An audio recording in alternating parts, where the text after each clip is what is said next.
Bonjour à tous, j'espère que vous allez bien. Et ma première question est souvent la même. Est-ce que vous m'entendez? Et nous pouvons nous saluer dans le chat ou me signifier si ma voix est claire. Voilà.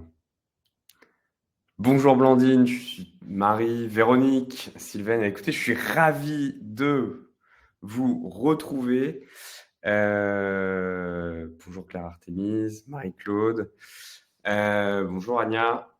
Bonjour à tous. Et je suis en fait très heureux de réfléchir, de partager une réflexion sur un sujet qui est un sujet assez très contemporain. On va voir pourquoi, à quel titre en fait. La biennale est peut-être l'expression même de l'art contemporain. Il en est presque indissociable. Tant il est devenu une norme, et on va voir un petit peu les enjeux de ce que ça veut dire en fait une biennale. Et ensuite, évidemment, on va réfléchir à comment y participer, c'est-à-dire comment on s'insère en tant qu'artiste dans des enjeux qui sont multiples autour de ces événements, qui sont devenus en fait une sorte de norme. Et on va voir qu'on parle souvent de biennalisation de l'art. Et j'enlève presque contemporain, tant le phénomène des biennales est d'une certaine manière contemporain.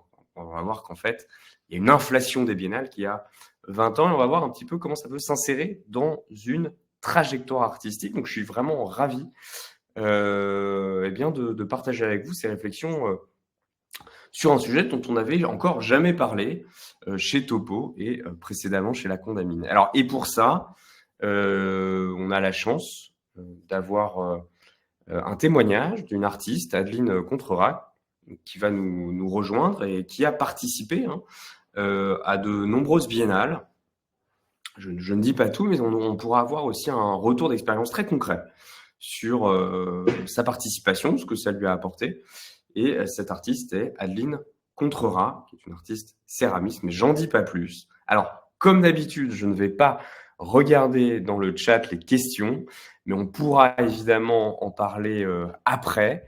Donc, il y aura à peu près 40 minutes de discussion, enfin de partage de réflexion de but en blanc par moi-même, et puis ensuite un moment d'échange avec Adeline, et après on pourra échanger sur toutes toutes vos questions. Et on voit en fait le nombre d'inscrits, on a quand même plus de 190 personnes qui se sont inscrites pour ce sujet. Eh bien, on pourrait dire qu'il est extrêmement contemporain, et peut-être pour essayer d'introduire une définition qui pourrait être satisfaisante, tant la biennale est un mot qui aujourd'hui s'utilise dans plein de contextes, on va essayer quand même de définir, en excluant d'autres formes, de définir donc une forme qu'on appellerait biennale. Et pour cela, en essayant de définir cette forme, on va évidemment essayer de comprendre quels sont les enjeux et comment on peut participer. Ben pour cela, je vous propose peut-être le premier tableau de la Biennale de Venise, qui est la première biennale historiquement, qui date de 1895, de Nicolas Grosso, il Supreme Convegno. Pardonnez mon accent italien. La Biennale de Venise. Et ce tableau, il est intéressant, je dirais, à tous les titres, à plusieurs titres, parce qu'en fait, il cristallise tout ce qui va se passer dans les biennales. Et ça va nous permettre de faire une première définition. Premièrement, alors, ce que l'on voit, c'est la mort de Don Juan. Et lorsque le maire de Venise décide, avec le duc, d'organiser, avec Marguerite de Savoie, de mémoire, d'organiser une première exposition, il faut savoir que la première raison, c'est qu'il y a un déficit touristique de Venise. Donc, il va y avoir une politique d'organiser un événement capable d'attirer du public. Ça, c'est le premier élément. Donc l'exposition est considérée comme un spectacle, et n'y a-t-il pas plus grand spectacle que des spectacles scandaleux qui provoqueraient peut-être même le pape, puisque le pape va s'opposer notamment à cause de ce tableau, à la Biennale de Venise.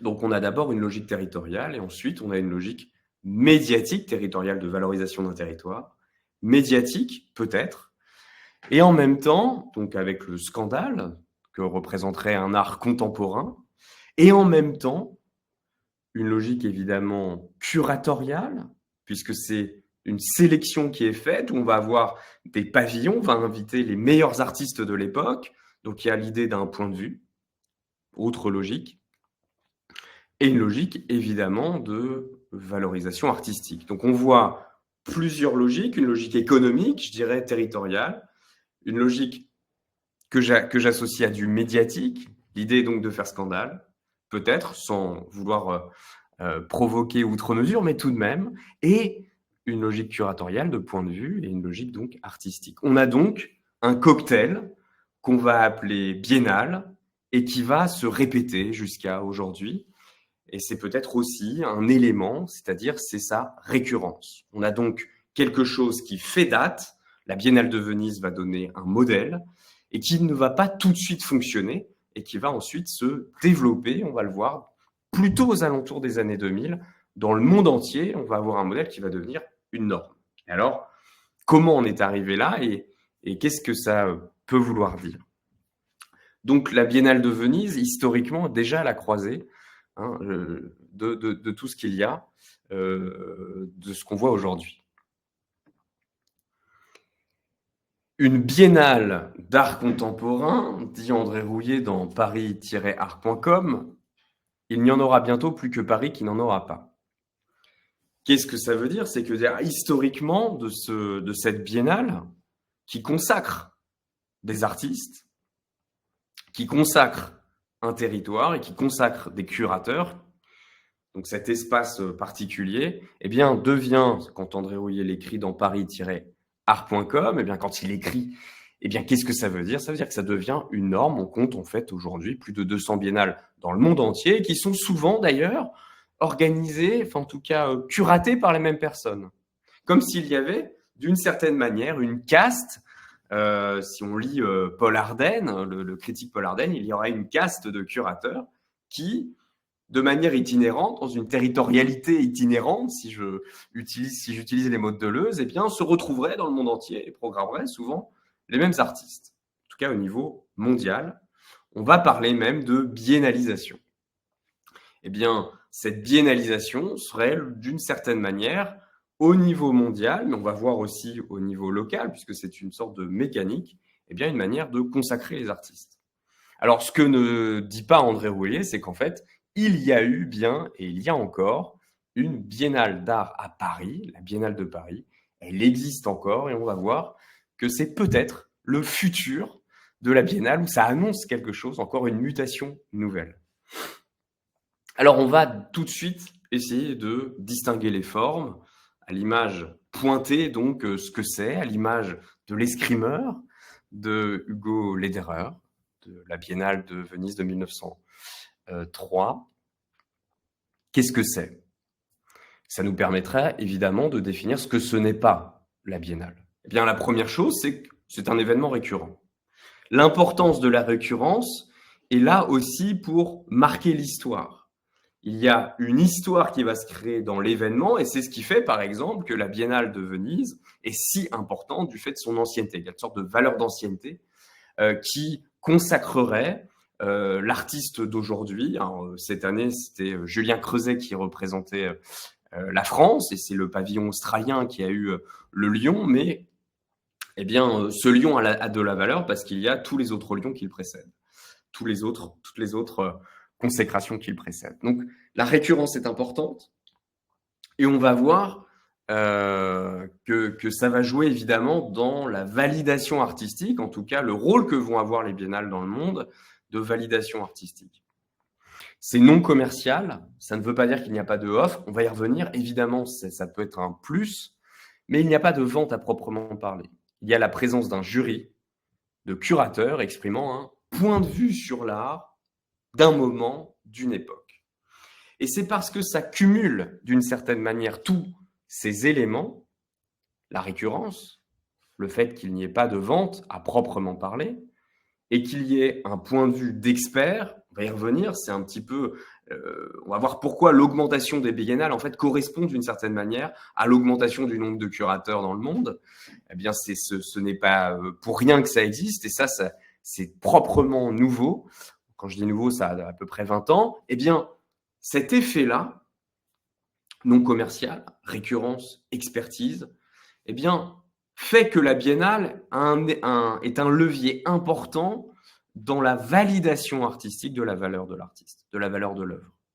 C'est ce qui fait qu'il y a peut-être une fascination, en tout cas un modèle qui vient valider le travail de l'artiste. Ça, c'est important, mais ça nous permet évidemment de comprendre pourquoi d'autres formes ne sont pas du tout intéressantes. Alors, c'est Ing Youm Lee, dans son article « Les politiques des biennales d'art contemporain » de 1990 à 2005. Les biennales sont aujourd'hui, comme les salons, notamment le salon de l'Académie des Beaux-Arts, en leur temps, le lieu où les artistes présentent leurs dernières créations et parfois où ils peuvent se faire connaître ou reconnaître, c'est ce que je disais. Nul ne peut réellement élucider les motifs qui président à l'invitation d'un artiste lors d'une manifestation. Il y aurait donc, si on en croit Ing Youm Lee, un mystère sur le fait d'un moment d'être consacré, puisqu'on a vu un petit peu ce qui caractérisait, ce qui justifiait le fait qu'il y avait une validation artistique du fait même de participer à une biennale quand on est artiste qui a ces trois caractéristiques, les caractéristiques qu'on a vues précédemment, eh bien, il y aurait tout de même un mystère, c'est-à-dire comment on peut être sélectionné. Alors, je montre aussi que cette biennalisation, c'est cette fait de normes de la biennale qui serait comme un événement qu'on retrouve partout, eh bien, on la voit non pas que à la Biennale de Venise, mais aussi sur des biennales comme la biennale hors norme. Évidemment, je pense que c'est... j'ai choisi cette affiche parce que c'est de l'art premier, enfin, pas premier, mais l'art brut, pardon. Cette affiche d'art brut qui, en désignant le fait qu'elle est hors norme, en étant une biennale, eh bien, reste dans la norme et joue avec cette norme. Je pense que c'est pas pour rien que ça s'appelle hors norme, en plus évidemment d'être un art brut. Alors, c'est bien, ce modèle-là, on va le retrouver évidemment à l'international, ce que je disais quand on parlait de mondialisation, mais aussi au niveau local. Ça, on va l'avoir évidemment beaucoup. Et on a fait d'ailleurs une base de données qu'on vous enverra, qu'on mettra à disposition sur le site de Topo. Une base de données où vous allez retrouver toute une liste de biennales, à la fois locales, nationales et internationales. Et on va voir un petit peu comment, évidemment, on peut élucider les motifs qui président à l'invitation d'un artiste lors d'une manifestation qu'on qualifierait de biennale. Alors, en définissant cette forme très simplement, telle qu'on vient de le faire, eh bien, ça nous permet de montrer une variation de la biennale et surtout de désigner ce que ça n'est pas. La Biennale de Venise étant l'événement séminal qui définit toutes les autres biennales, le moule à partir duquel la forme a été créée, moule qui fait référence en fait quand même au salon de l'Académie des Beaux-Arts où il y avait une sélection, c'est le début de la notion d'exposition d'ailleurs.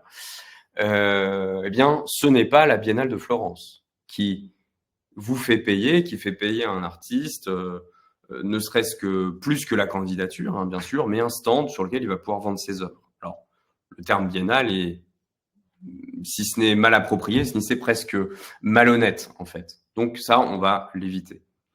L'autre chose, c'est qu'une biennale n'est pas une foire. On peut avoir un marché de off à côté. On va voir que ça peut être une porte d'entrée indirecte. En tout cas, ça peut participer tout de même à la valeur artistique de son travail, à la validation de la valeur artistique de son travail. Mais ce n'est pas une foire à proprement parler. Et donc, je prends l'exemple de la foire d'art contemporain de Strasbourg, qui ne s'appelle pas biennale et qui est une foire, donc ce n'est pas la même chose. Maintenant, la notion de salon, le mot est aussi utilisé de différentes manières. Eh bien, le salon de Montrouge pourrait, d'une certaine manière, être qualifié de biennale, même si on pourrait, parce qu'il y a une sélection, Les artistes ne payent pas. Et c'est un événement récurrent. Donc là, on a les trois critères. Alors, le Salon de Montrouge pourrait s'appeler biennale. Vous allez me dire, mais en fait, cette récurrence n'est pas tous les 2 ans. En réalité, il y a des biennales qui ont lieu tous les 3 ans. Alors, vous allez me dire, ça s'appelle une triennale, mais pas toujours. Pas toujours.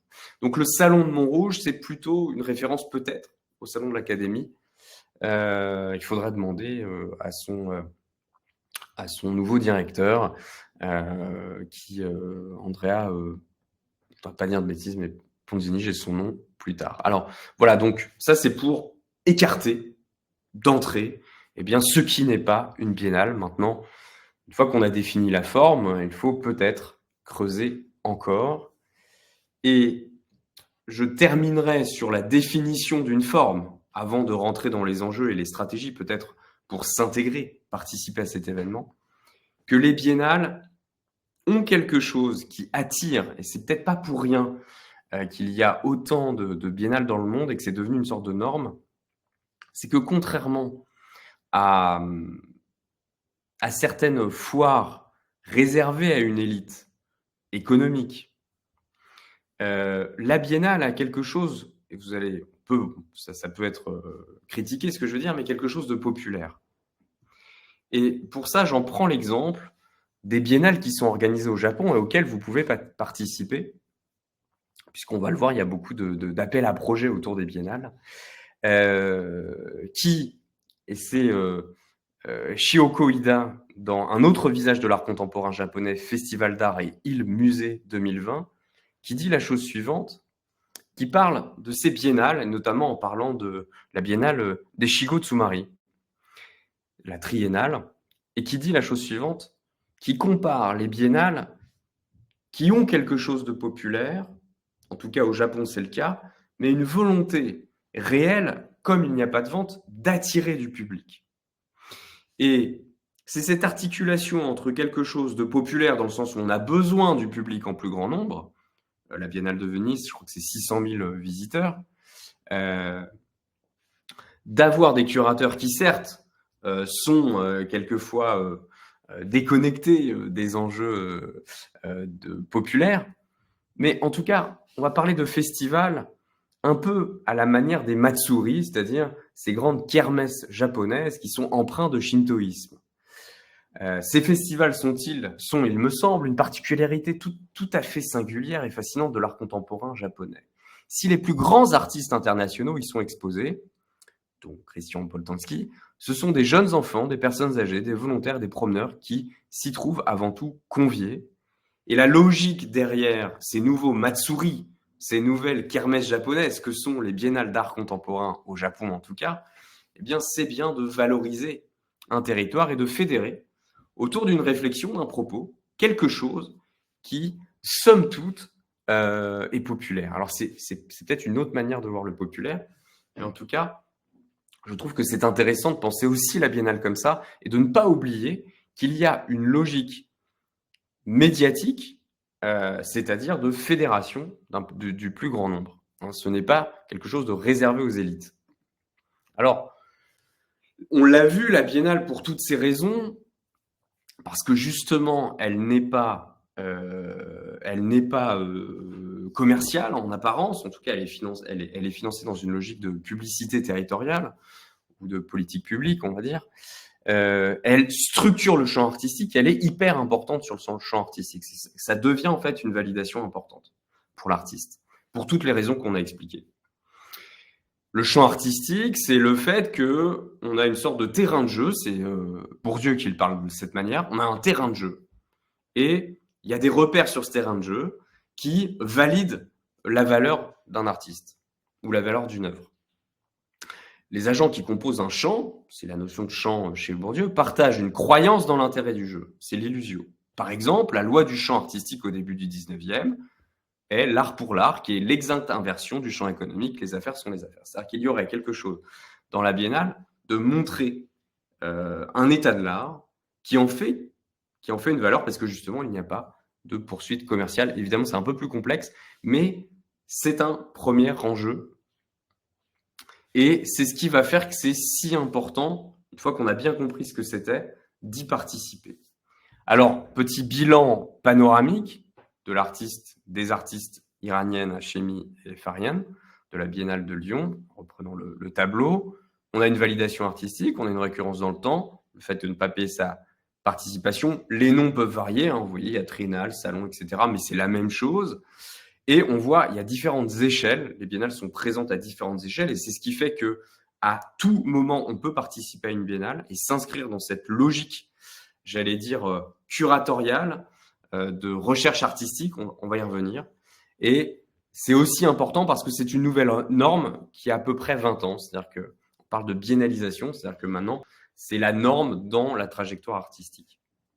Une sorte de norme instituée, presque dans une culture mondialisée. C'est ce qui est intéressant, c'est que ce mot, on va le retrouver dans le monde entier. C'est pour ça que ça en fait quelque chose d'important. Et d'ailleurs, c'est si important, si institutionnalisé d'une certaine manière, même si ça n'appartient pas à des États, mais à différents financeurs, à des financeurs publics et privés. Eh bien, vous avez la liste de toutes les biennales du monde, au niveau international, j'entends, sur le site Biennale Foundation. Donc, ça montre qu'il y a une sorte de, allez, j'allais dire, d'uniformisation quand même de cette logique de la biennale. Vous pouvez aller voir. Et sur lequel il est totalement possible de candidater. C'est peut-être la première information la première réponse sur comment participer. Eh bien, tout simplement par candidature. Avant de passer à la sélection, il va évidemment y revenir, c'est qu'il y a des biennales sur lesquelles vous pouvez candidater. Il y a des candidatures qui ne se font pas juste pour participer au in de la biennale, mais à d'autres catégories. Ça, c'est la première partie, la candidature, et on voit que même à l'international, il est possible de candidater. Et la deuxième voie, c'est la sélection par le curateur. On verra qu'il y a d'autres voies, mais il y a aussi la sélection, j'allais dire. J'ai hésité en faisant cette slide de parler même d'élection par le curateur.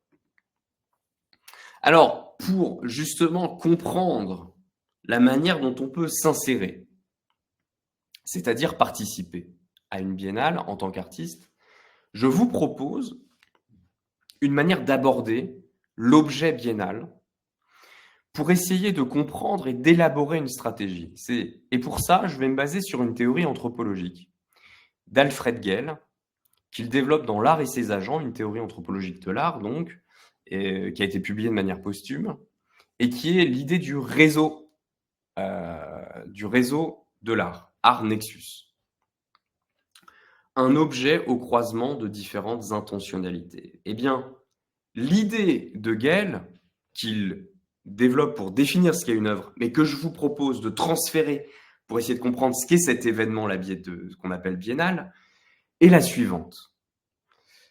L'idée étant qu'une œuvre d'art n'est pas, d'une certaine manière, la signification d'une œuvre. Et ce qui fait que l'objet que vous créez, vous, artiste, est désigné en tant qu'œuvre, est le fait de plusieurs intentions.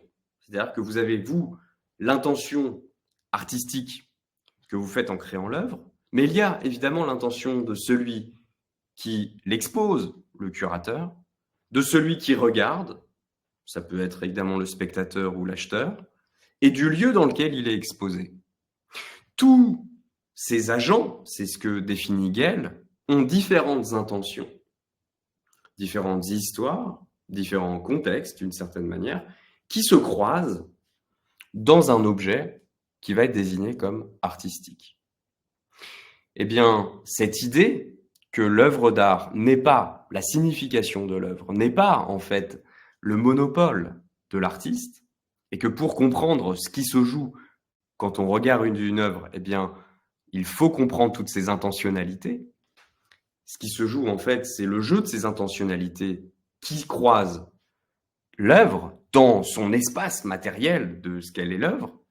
Eh bien, ça peut être très intéressant, cette théorie de l'art nexus de Gell, eh bien, ça peut être très intéressant pour essayer de comprendre ce qu'est une biennale en essayant de comprendre toutes les logiques, toutes les intentions qui traversent l'organisation d'une biennale. C'est un peu ce qu'on a vu précédemment. Alors ça, c'est une théorie qui est très, très importante parce que ça veut dire que le sens d'une œuvre n'est pas figé. Et c'est ce que je voudrais vous montrer. C'est que la biennale, telle qu'elle est pensée aujourd'hui, elle est en train d'évoluer. Et ce n'est pas figé. Le sens d'une œuvre n'est pas figé. Le sens des biennales ne l'est pas non plus et évolue avec les intentions qu'on y met. Tous ces esprits, c'est-à-dire ceux qui projettent leurs intentions sur l'œuvre, dont on imagine les désirs, sont consciemment ou inconsciemment évoqués. Quand on prend connaissance du chef-d'œuvre de Léonard de Vinci, objet dénué en lui-même de croyances et de désirs, là se trouve pour Gell la source de son pouvoir. Eh bien, dans l'œuvre de Léonard de Vinci, l'œuvre a une définition dynamique, puisque en fonction de qui la regarde, de qui l'expose, eh bien, elle n'a pas le même sens. Voilà, ça c'est pour vous expliquer un petit peu la méthode. Alors, premier effet, première logique ou première intention, c'est évidemment la logique territoriale.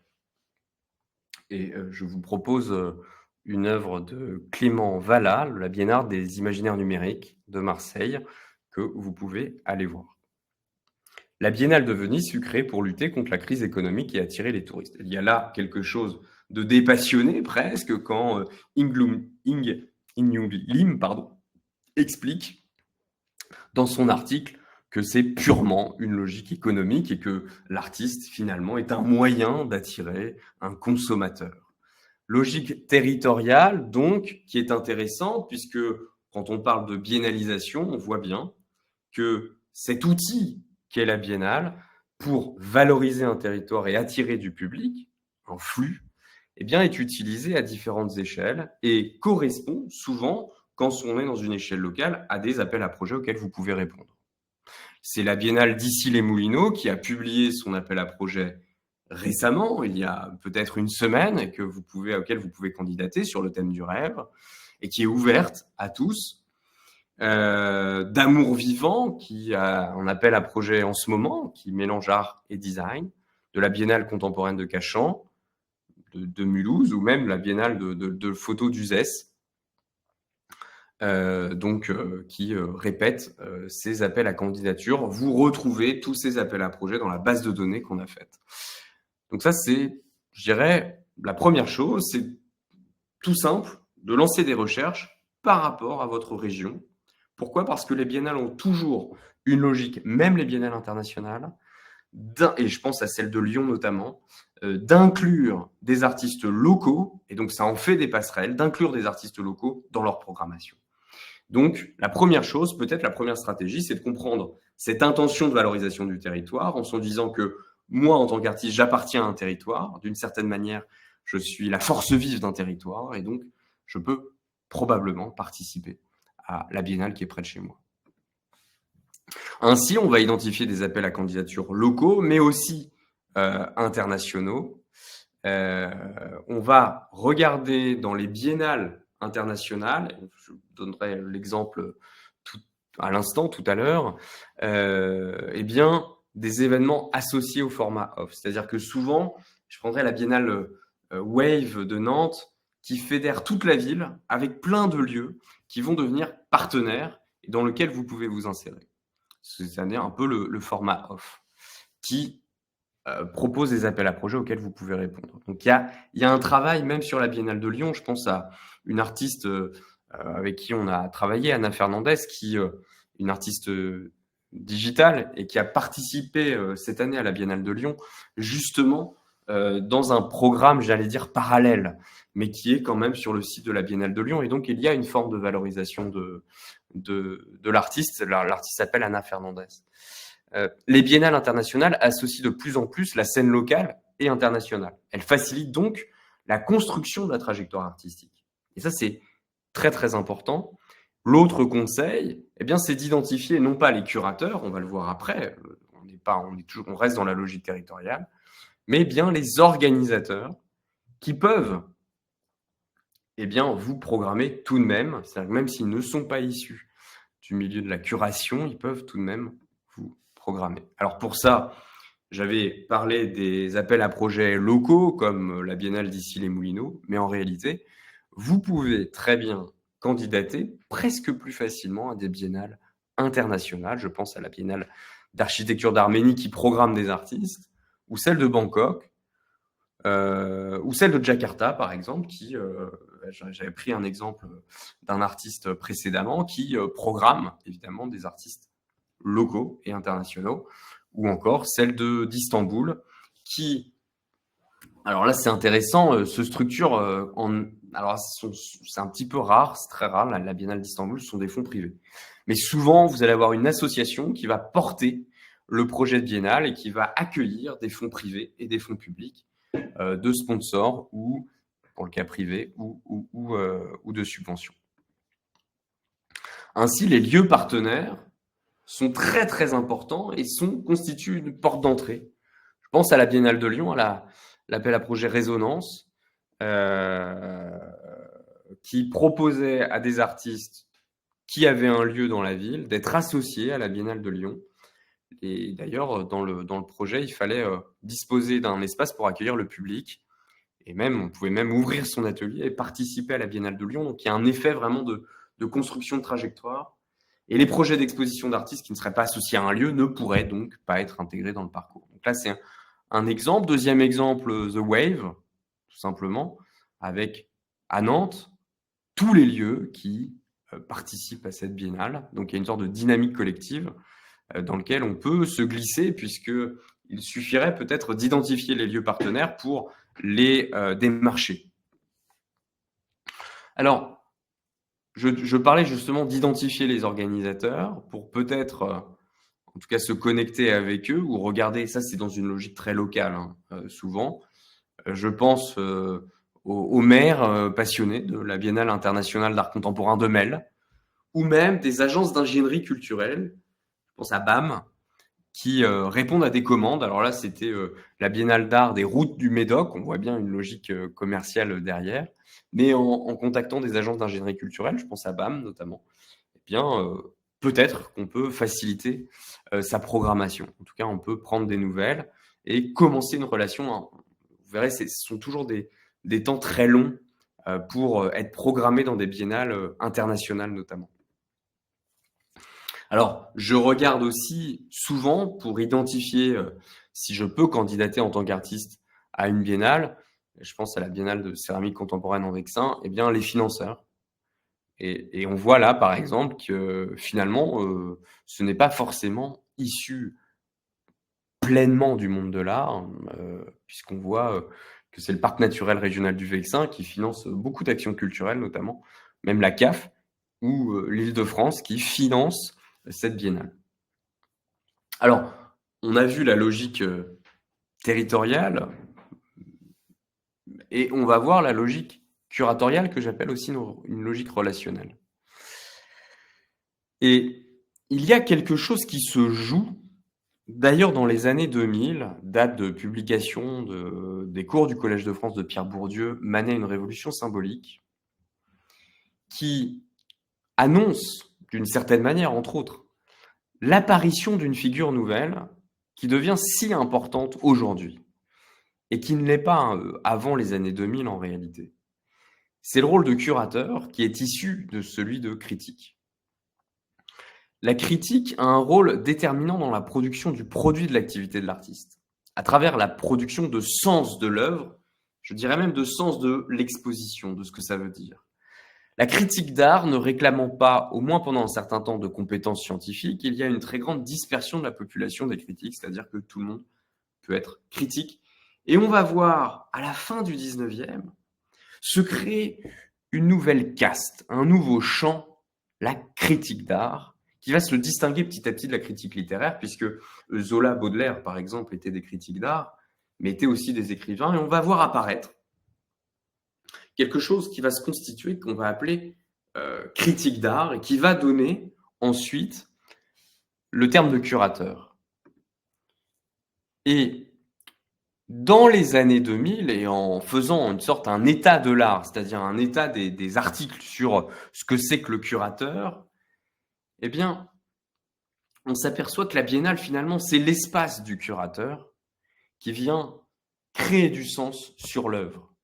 C'est ça la grande chose. Et c'est peut-être le seul espace où les curateurs, d'une certaine manière, ont quand même une importance très grande. Alors, c'est un des espaces qui est l'espace type, l'événement type pour le curateur. Et c'est pas pour rien que, en faisant une lecture comme ça un petit peu des différents articles sur le sujet, on s'aperçoit qu'il y a une sorte d'inflation des biennales au moment même où il y a de plus en plus de curateurs qui se forment. Il y a un phénomène de professionnalisation, c'est ce que dit Jérôme Lichtenstein dans l'invention du curateur 2015.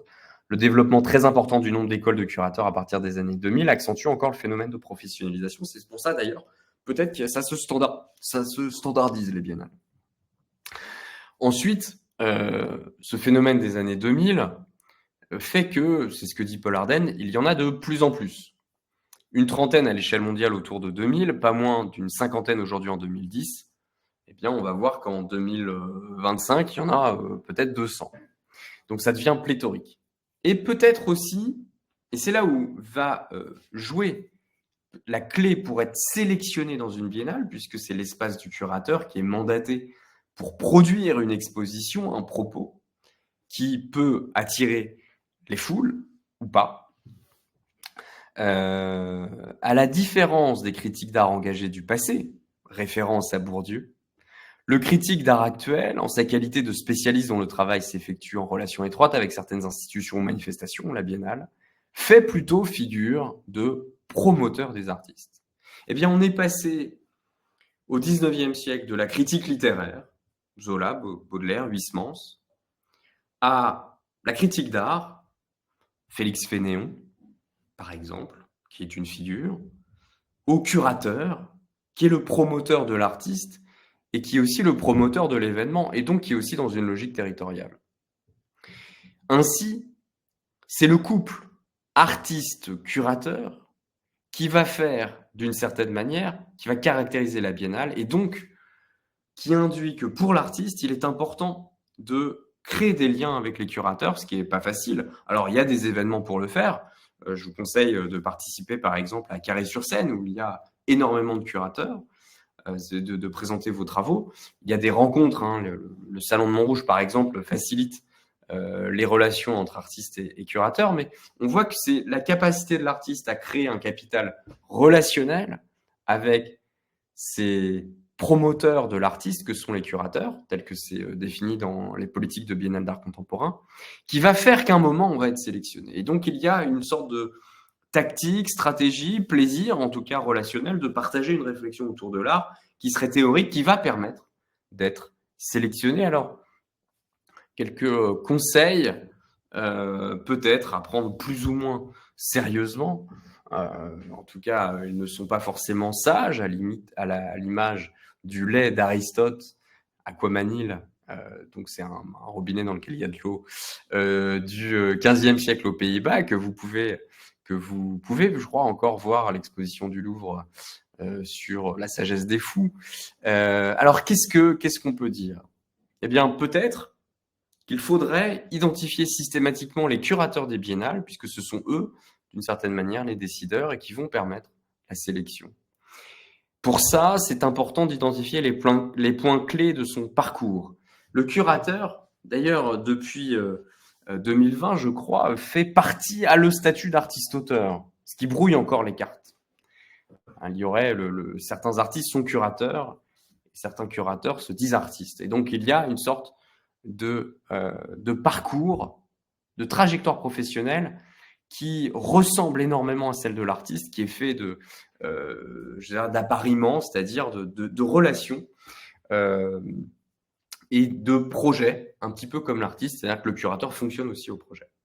Ainsi, il est important, peut-être, c'est peut-être là le conseil stratégique, de créer une relation sur le long terme avec des curateurs quand c'est difficile de dialoguer avec les curateurs les plus importants. Prendre contact avec de jeunes curateurs peut être une solution. Et donc, j'allais dire, c'est presque de commencer la relation dans l'œuf.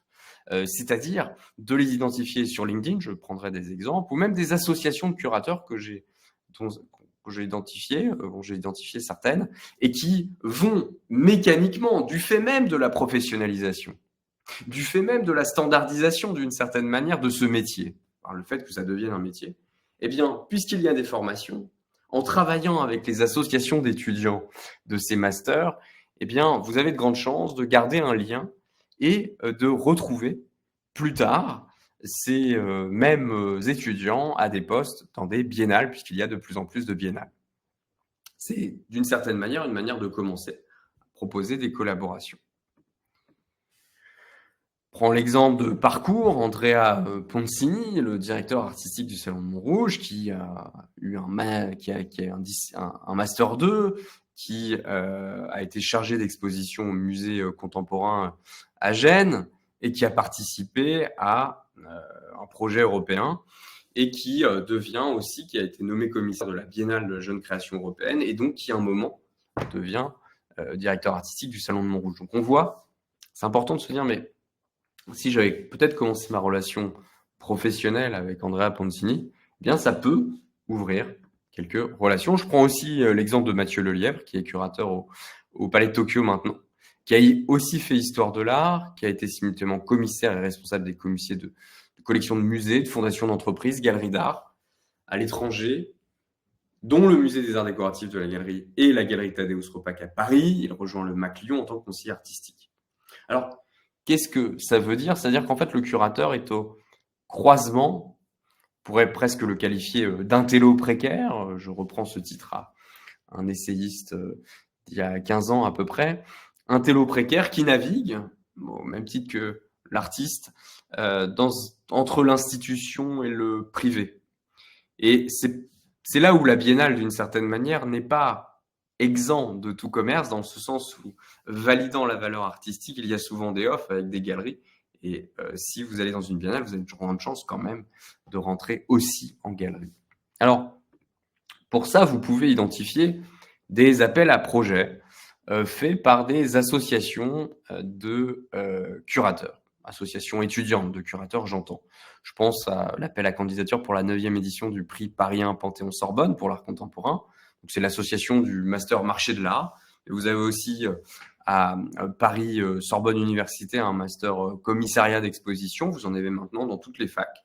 Et donc, vous pouvez très bien les contacter. Vous avez aussi sur LinkedIn de nombreux curateurs, commissaires aux critiques, qui, un peu comme Pauline Lissowski, qu'on avait accueilli la semaine dernière, sont critiques d'art et commissaires d'exposition et vous pouvez vous connecter avec eux. Alors, l'idée, c'est toujours de trouver le point commun. Vous retrouvez sur Laika énormément de commissaires d'exposition, de curateurs ou même à la Cité internationale des arts. Et j'ai trouvé sur Instagram plusieurs collectifs de curateurs qui se constituent un petit peu comme des collectifs artistiques. Je pense au Club 707 qui a maintenant plusieurs années ou Champ Magnétique.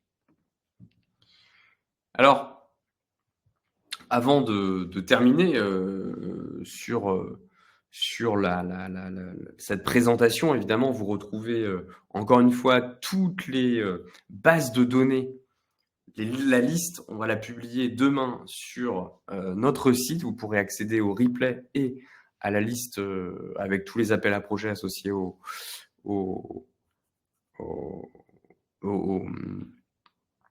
pardon, j'ai un trou de mémoire, tous les appels à projets associés au biennale. Eh bien, il faut quand même garder, et là je reprendrai la notion de Gell, que la biennale évolue. On voit qu'il y a une évolution avec une professionnalisation des curateurs qui donne une importance au duo artiste-curateur dans la biennale, et donc c'est important de créer des liens, mais il ne faudrait pas non plus figer, comme dans un vieux musée d'histoire naturelle, et je reprends les mots à Claire Marin, être à sa place, qui a été publié en 2022. Pérec souligne dans les choses la violence des taxonomies, des ordres fixes, des assignations de place. L'idée que quelque chose a sa place devient angoissante. Penser des mises en place, c'est assigner à chacun une place fixe. L'enfermer dans cette case, épinglé au mur avec son étiquette, comme dans un vieux musée d'histoire naturelle. Bien, peut-être qu'il faut se poser des questions sur ce que l'on veut, premièrement, et deuxièmement, être ouvert au dialogue. Être ouvert au dialogue avec des curateurs qui vont changer la manière de faire les biennales. Et c'est peut-être là que se joue le futur de la trajectoire de l'artiste, c'est-à-dire en réinventant ce qu'est une biennale qui aujourd'hui, en fait, est devenue une norme. C'est un petit peu figé, standardisé, C'est ce que Paul Ardenne dénonce. Et cette standardisation avec la professionnalisation, je dirais pour moi illusoire du curateur, eh bien, crée de la place justement parce qu'il y a une forme. Dès qu'il y a une norme, en fait, ça devient rapidement archaïque. Il y a de la place pour une réinvention. Et l'artiste est peut-être celui qui réinvente. Ainsi, pour aller plus loin et pour réfléchir aux futurs événements que pourraient les futurs événements ou les futures formes que pourraient prendre des biennales qui pourraient évoluer dans leur nom, on peut se poser des questions suivantes.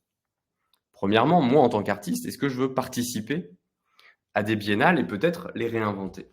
Est-ce que mes thématiques artistiques font écho à celles des curateurs? On a vu que c'était essentiel. Est-ce qu'il y en a, je rajouterais, est-ce qu'il y a des biennales autour de chez moi? Est-ce que je peux répondre à des appels à projets?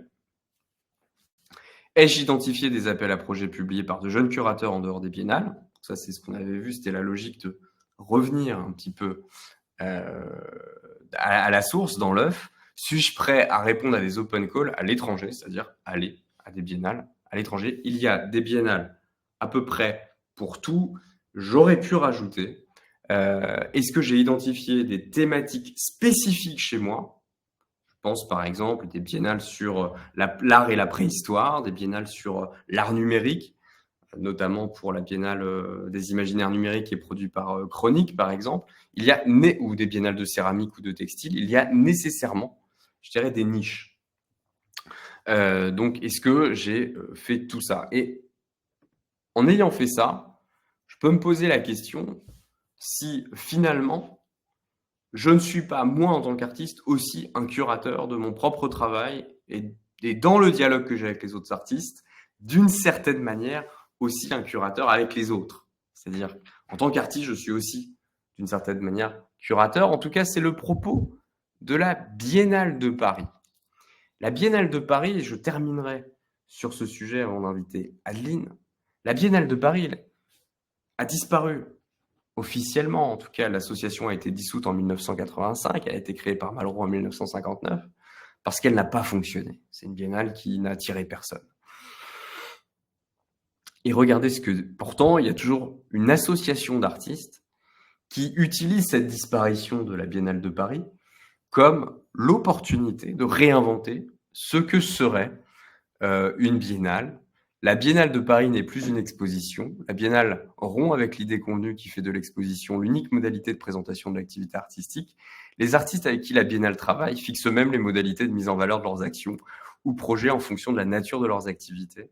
Les pratiques de la Biennale met en avant, induisent leurs propres modalités d'existence. Son statut institutionnel ne se concentre plus sur la promotion de valeurs esthétiques, mais sur l'expérimentation de nouvelles interactions visant à faire émerger d'autres finalités de l'art que l'œuvre d'art. Eh bien, il y a l'idée que la Biennale pourrait abolir, faire disparaître le curateur pour faire apparaître l'artiste curateur, chercheur, qui va même faire évoluer ce qu'est l'art.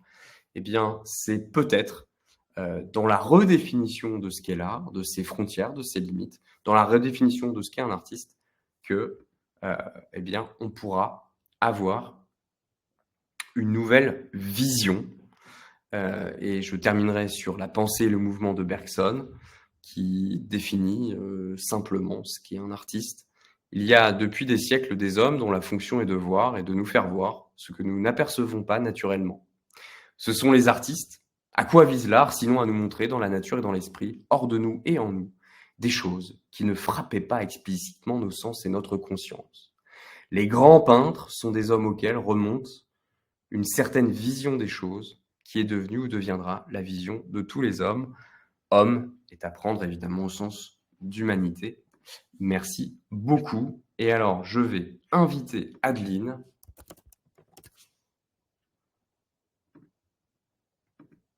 pour l'interviewer.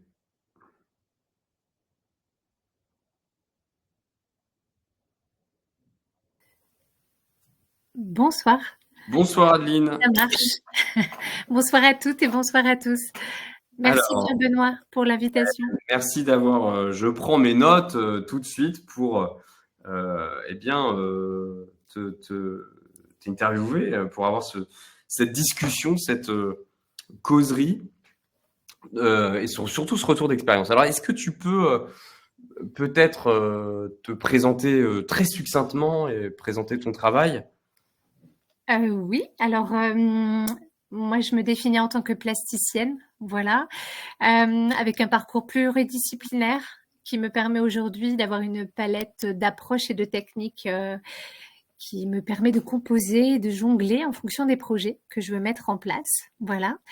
Et mon travail est surtout axé sur une recherche de forme et de choix de matière et de texture. Donc, tu travailles aussi bien la céramique que le textile et le dessin. On est Exactement. vraiment En fait, sur des catégories dans qui sont, pardon.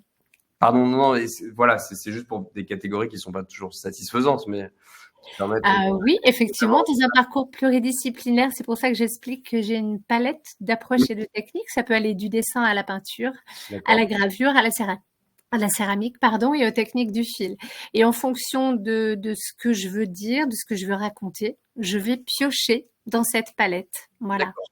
Et aujourd'hui, je travaille essentiellement le sculptural et le livre-objet en D'accord. procédé d'assemblage avec les techniques du fil et la céramique. Et j'ai eu la chance jusqu'à aujourd'hui de pouvoir exposer en galerie, musée, fondation.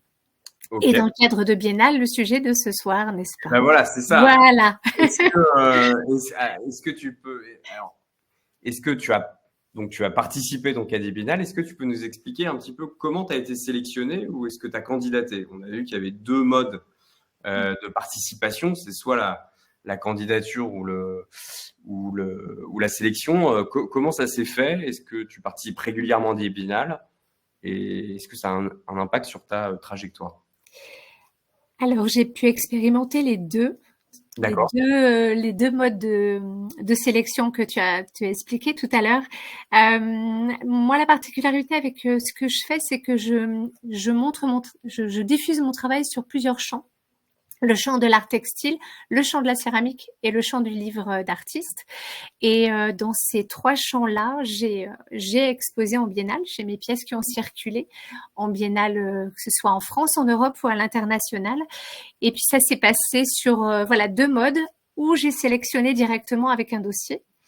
Un dossier qui s'apparente à un portfolio plus plus, voilà, parce que c'est pas seulement la démarche artistique et quelques visuels du travail, mais aussi un dossier qui présente le pourquoi de ma proposition.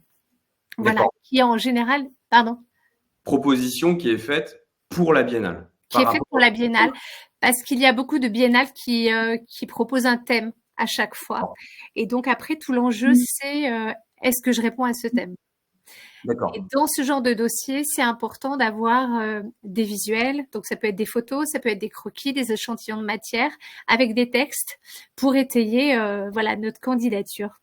C'est pour D'accord. ça que je trouve que c'est un portfolio plus parce D'accord. qu'on rajoute aussi cette dimension de proposition de projet à la biennale. Voilà. Et dans ta sélection, est-ce que tu regardes les curateurs, tu les suis? Enfin voilà, on a vu l'importance en fait de la figure du Oui. curateur, presque la biennale est presque faite pour lui.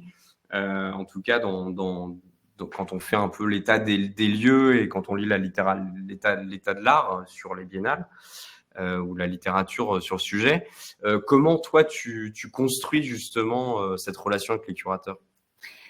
Alors effectivement, quand il y a des biennales, c'est noté dans ma newsletter, n'est-ce pas? D'accord.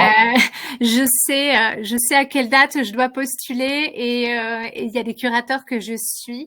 Je sais qu'il y en a aussi qui suivent mon travail, donc je dirais c'est un petit jeu de va-et-vient comme ça. D'accord. Et il y a des lieux, voilà, je vise avant tout le jury.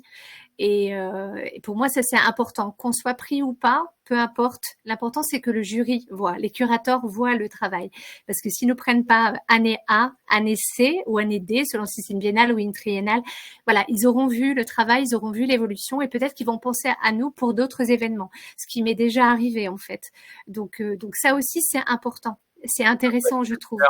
Très important ce que tu viens de dire, c'est-à-dire que candidater même avec un non, enfin même avec un refus, Ouais. ça se justifie parce que tu vas quand même initier une relation que toi, tu ne le sais pas encore, mais qui peut déboucher sur une biennale plus tard, parce que le curateur t'a repéré. Tout à fait, puis ça peut même déboucher sur des articles, voilà, enfin c'est jamais anodin. La présentation d'un dossier n'est jamais anodin dans ce cadre-là, je trouve. D'accord. Et puis il y a aussi les biennales où là on est venu me chercher, on m'a proposé, on m'a sollicité, ou avec une pièce précise, ou en me demandant voilà de proposer les dernières pièces qui sortaient de l'atelier, ou des pièces avec une orientation particulière. Voilà. Et là aussi, ça, j'ai trouvé que c'était intéressant parce que le montage de dossier ou la proposition, elle se fait autrement. Et on a une relation plus privilégiée. Et voilà. Donc vraiment, ces deux champs-là, j'ai pu les expérimenter. Ouais. D'accord. C'est assez précieux. Est-ce que tu dirais, enfin, est-ce que tu as vu est-ce qu'une biennale en appelle une autre? Oui, bien sûr. Ouais, c'est Oui. ça. C'est que souvent, donc on pourrait dire donc, pour commencer, on envoie des candidatures. Et ces candidatures sont une forme de communication presque à l'aveugle, mais en tout cas, on communique, on envoie un message qui peut être récupéré par un curateur qui va initier un dialogue et qui va peut-être nous programmer sur des biennales futures.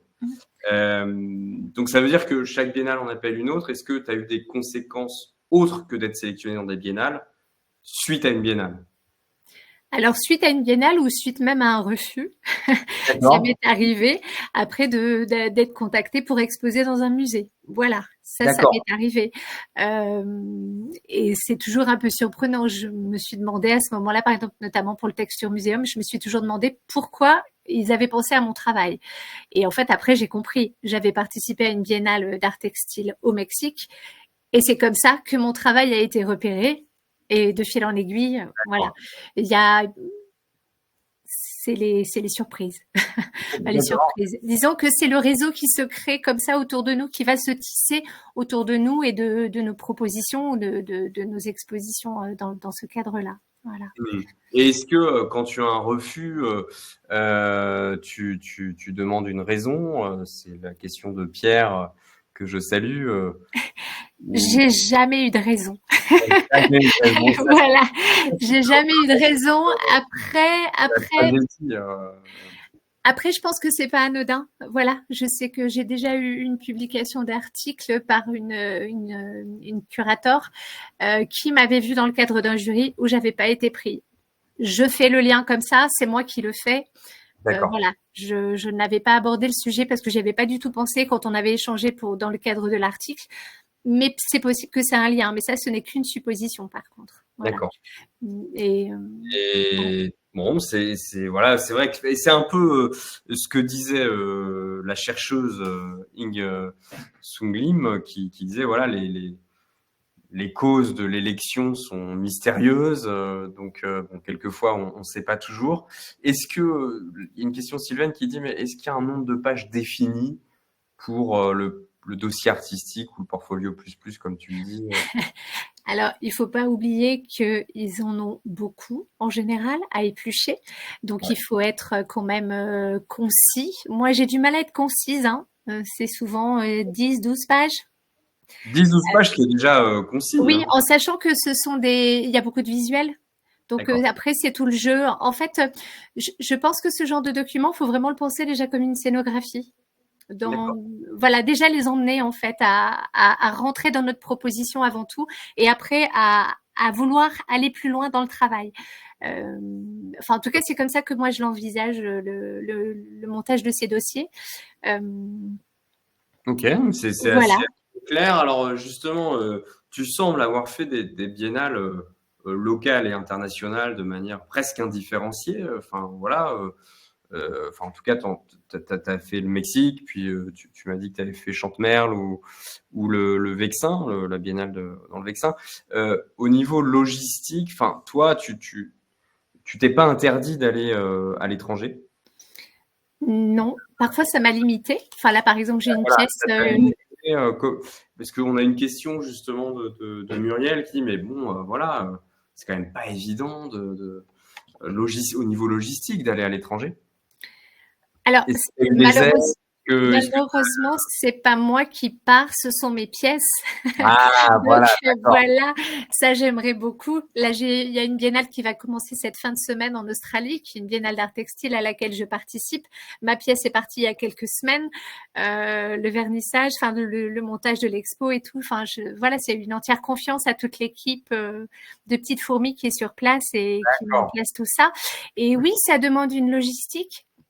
Je pense que quand on postule, il faut bien regarder les conditions aussi Mhm. de la biennale. Est-ce qu'ils prennent en charge les Mhm. déplacements? Si c'est pas pris en charge, est-ce qu'il y a des aides aussi qui existent? Moi, il y a des biennales, il y a très longtemps, au début, quand je commençais à faire circuler mes grandes pièces, où j'avais été sélectionnée, mais j'avais pas pu faire partir les pièces. Voilà. D'accord. Et Parce donc, qu'à cette époque-là, je ne savais pas comment faire. est-ce Donc, qu'il y a des aides financières pour le transport dans le cadre de Biennale ou c'est...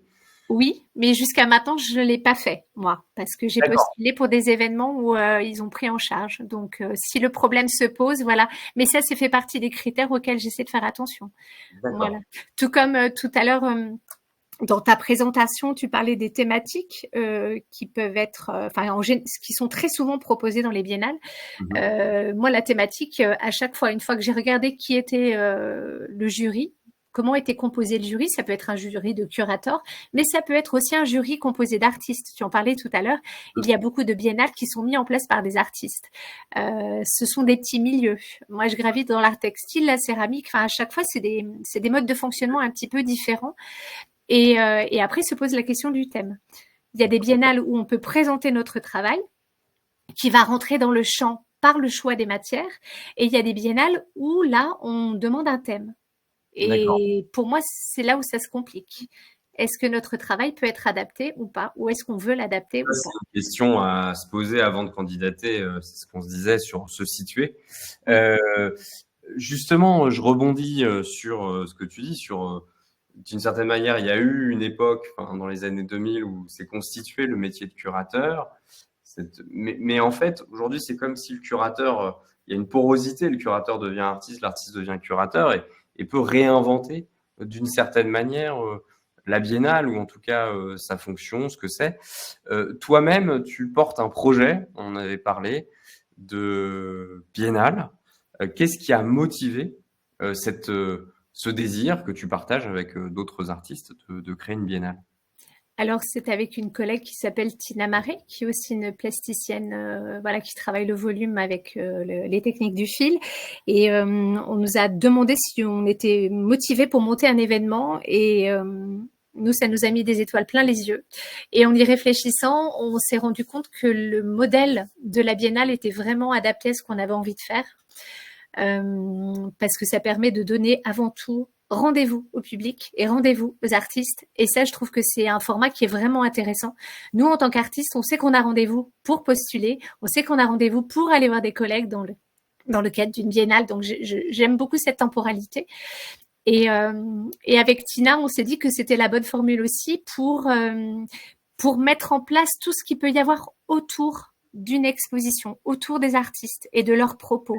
Pas seulement juste le temps fort de l'exposition, mais aussi des conférences, des tables rondes, des espaces de médiation avec des visites guidées où les artistes peuvent aussi présenter leur travail.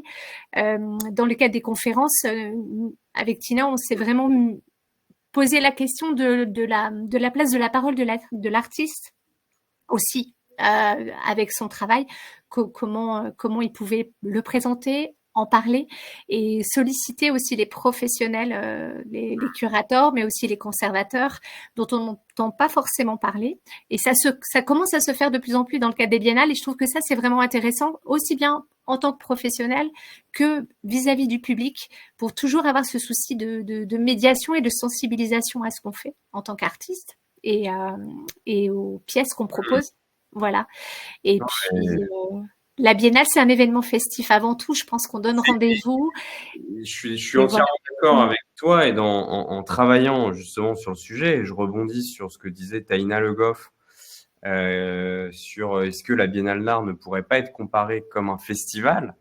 Et je pense que la notion festive est importante. Et c'est pour ça que je faisais écho à cette culture de l'art contemporain au Japon, justement, en allant, peut-être en regardant ailleurs, ça nous permet de mieux se définir, qui comparait ça au Matsuri, et justement qui est un festival populaire. Et je trouvais que c'était intéressant de déconstruire l'image que l'on peut avoir du curateur ou de la biennale d'art, enfin de l'art contemporain, et d'en faire quelque chose de festif, justement, parce qu'il ne faut pas, peut-être pas oublier, on pourrait en parler que dans un débat ou dans une réflexion, que l'art parle du monde. C'est-à-dire qu'il n'est pas fermé sur lui-même. Et c'est peut-être ça aussi que réussit les biennales, c'est-à-dire de fédérer, en tout cas d'attirer. Donc voilà. J'espère que cette biennale, alors cette biennale, elle est prévue pour quand? Est-ce qu'on a Alors, un pour horizon? 2026, c'est pas pour tout de suite. Et je pense que d'ici quelques temps, vous verrez circuler des choses sur la toile. Voilà, on va bientôt vous donner rendez-vous à tous et toutes pour faire du lien, justement, autour du sculptural. Ça va être chouette. Ouais. Et puis vraiment d'amener de la réflexion aussi sur ce matériau textile dans l'art contemporain. Très bien. Voilà. Eh bien, écoute, merci Adeline, écoutez à tous, merci beaucoup d'avoir été si nombreux ce soir. Je vois qu'il y a des questions sur, mais alors où trouver les biennales à voir pour y candidater? Eh bien, sur le site de Topo, il y aura une base de données qui va être publiée demain avec toutes les biennales dont on a parlé et d'autres dont on n'a pas parlé. Et il y a une dernière question, Adeline, mais où se passera la biennale que tu vas organiser? Alors, elle sera à Lyon. À Lyon, voilà. Voilà. Mais j'en dis pas plus parce que. On n'en dit pas plus. Donc, on se réserve la primeur pour 2026. Merci beaucoup. Merci encore à toi, Adeline. Merci. Ouais. Et voilà. Hop, je dis c'est Topo. On me demande le site. Je mets le site. Hop. De Topo. Hop, voilà, dans le chat. Voilà, merci à tous et à très bientôt. Au revoir.